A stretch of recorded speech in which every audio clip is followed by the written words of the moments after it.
Hello student, हम physics lesson वही प्रकाश का परावर्तन के बारे में बताने वाले हैं।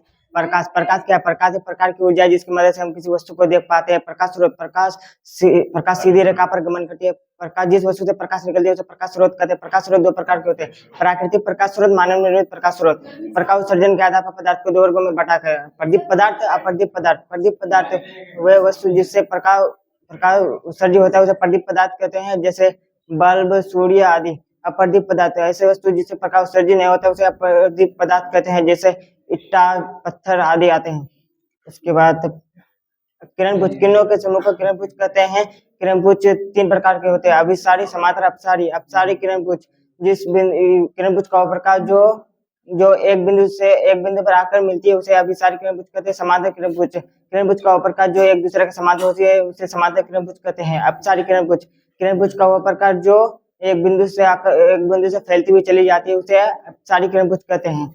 उसके बाद पारदर्शी पदार्थ, वे पदार्थ जिनसे होकर प्रकाश आर पार हो जाती है उसे पारदर्शी पदार्थ कहते हैं। अपारभासी पदार्थ, वे पदार्थ जिनसे होकर प्रकाश आंशिक रूप से दिखाई देती है उसे अपारभासी पदार्थ कहते हैं, जैसे घिसा हुआ कागज, तेला हुआ कागज, दूध आदि आते हैं। उसके बाद अपारदर्शी पदार्थ, वे पदार्थ जिनसे होकर प्रकाश की किरणें आर पार नहीं होती उसे अपारदर्शी पदार्थ कहते हैं, जैसे मोटा गद्दा, धातु के प्लेट आदि आते हैं। उसके बाद प्रकाश का परावर्तन, प्रकाश की किरण किसी सतह पर पड़कर लौटने की घटना को प्रकाश का परावर्तन कहते हैं। प्रकाश के परावर्तन के नियम, प्रकाश की किरण किसी सतह पर पड़कर जिन नियम का पालन करते हुए परावर्तित उस सतह से परावर्तित होते हैं उसे प्रकाश का परावर्तन कहते हैं। प्रकाश के परावर्तन के दो नियम होते हैं, आपतित किरण और परावर्तित किरण तथा आपतन बिंदु पर खींचे गए अभिलंब तीनों एक ही समतल में होते हैं। आपतन कोण तथा परावर्तन दोनों आपस में बराबर होते थे, अर्थात कोण I बराबर कोण R। आपतित किरण किसी सतह पर पड़ने वाली किरण को आपतित किरण कहते हैं। उसके बाद परावर्तित किरण, जिस सतह पर आपतित किरण, जिस माध्यम से आपतित किरण चलकर इस सतह पर पड़ती है उसी माध्यम से लौटने की घटना को परावर्तित किरण कहते हैं। आपतन बिंदु, जिस बिंदु पर आपतित किरण सतह पर पड़ती है उसे आपतन बिंदु कहते हैं। आपतन कोण, जिस आपतित किरण और अभिलंब के बीच बने कोण को आपतन कोण कहते हैं। परावर्तन कोण, जिस परावर्तित किरण और अभिलंब के बीच बने कोण को आपतन कोण कहते हैं, ये परावर्तन कोण कहते हैं।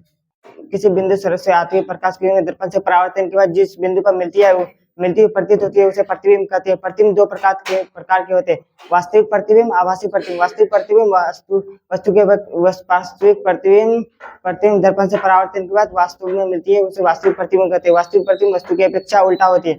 आभासी प्रतिबिंब, किसी बिंदु स्रोत से आती हुई प्रकाश की किरण दर्पण से परावर्तन के बाद आती हुई प्रतीत होती है उसे आभासी प्रतिबिंब कहते हैं। आभासी प्रतिबिंब वस्तु की अपेक्षा सीधा होता है। आभासी प्रतिबिंब और वास्तविक प्रतिबिंब में अंतर निम्न है। वास्तविक प्रतिबिंब वास्तविक कटान के फलस्वरूप बनता है, आभासी प्रतिबिंब वास्तविक कटान के फलस्वरूप नहीं बनता है। वास्तविक प्रतिबिंब को पर्दे पर प्राप्त किया जाता है, आभासी प्रतिबिंब को पर्दे पर प्राप्त किया नहीं जाता है। वास्तविक प्रतिबिंब उल्टा होता है, आभासी प्रतिबिंब सीधा होता है। उसके बाद वास्तविक प्रतिबिंब को वास्तविक रेखा से दिखाया जाता है, आभासी प्रतिबिंब को टूटी रेखा से दिखाया जाता है।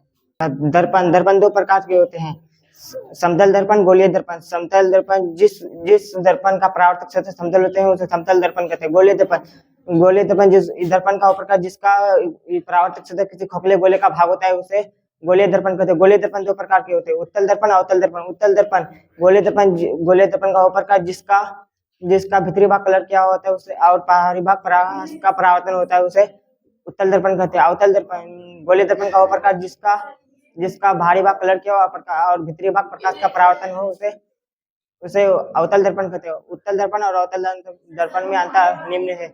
अवतल दर्पण में हमेशा सीधा और आभासी प्रतिबिंब बनता है। उत्तल दर्पण में हमेशा सीधा और आभासी प्रतिबिंब बनता है। अवतल दर्पण में आभासी सीधा दोनों प्रकार के प्रतिबिंब बनता है।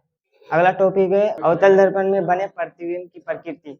जब वस्तु को अवतल दर्पण के वक्रता केंद्र पर रखा जाए तो प्रतिबिंब की प्रकृति, प्रतिबिंब वक्रता केंद्र पर बनेगा, प्रतिबिंब बराबर बनेगा, प्रतिबिंब वास्तविक बनेगा, प्रतिबिंब उल्टा बनेगा। वस्तु को अवतल दर्पण के अनंत पर रखा जाए तो प्रतिबिंब की प्रकृति, प्रतिबिंब फोकस पर बनेगा, प्रतिबिंब बहुत छोटा बनेगा, प्रतिबिंब वास्तविक बनेगा, प्रतिबिंब उल्टा बनेगा। प्रतिबिंब जब वस्तु को अवतल दर्पण के फोकस पर रखा जाए तो प्रतिबिंब की प्रकृति, प्रतिबिंब अनंत पर बनेगा, प्रतिबिंब बहुत बड़ा बनेगा, प्रतिबिंब वास्तविक बनेगा, प्रतिबिंब उल्टा बनेगा। जब प्रतिबिंब को ध्रुव पर रखा जाए तो प्रतिबिंब की प्रकृति, प्रतिबिंब ध्रुव पर ही बनेगा, प्रतिबिंब आभासी बनेगा, प्रतिबिंब सीधा बनेगा। उसके जब प्रतिबिंब को ध्रुव और फोकस के बीच रखा जाए तो प्रतिबिंब की प्रकृति, प्रतिबिंब दर्पण के पीछे बनेगा, प्रतिबिंब सीधा बनेगा, प्रतिबिंब आभासी बनेगा, प्रतिबिंब बड़ा बनेगा। आवर्धन, प्रतिबिंब की ऊंचाई वस्तु की ऊंचाई को आवर्धन कहते हैं। आवर्धन को एम से सूचित किया जाता है। आवर्धन ऋणात्मक का अर्थ होता है, आवर्धन ऋणात्मक का अर्थ होता है प्रतिबिंब वस्तु की अपेक्षा उल्टा होता है। उसके आवर्धन धनात्मक का अर्थ होता है प्रतिबिंब वस्तु की अपेक्षा सीधा होता है।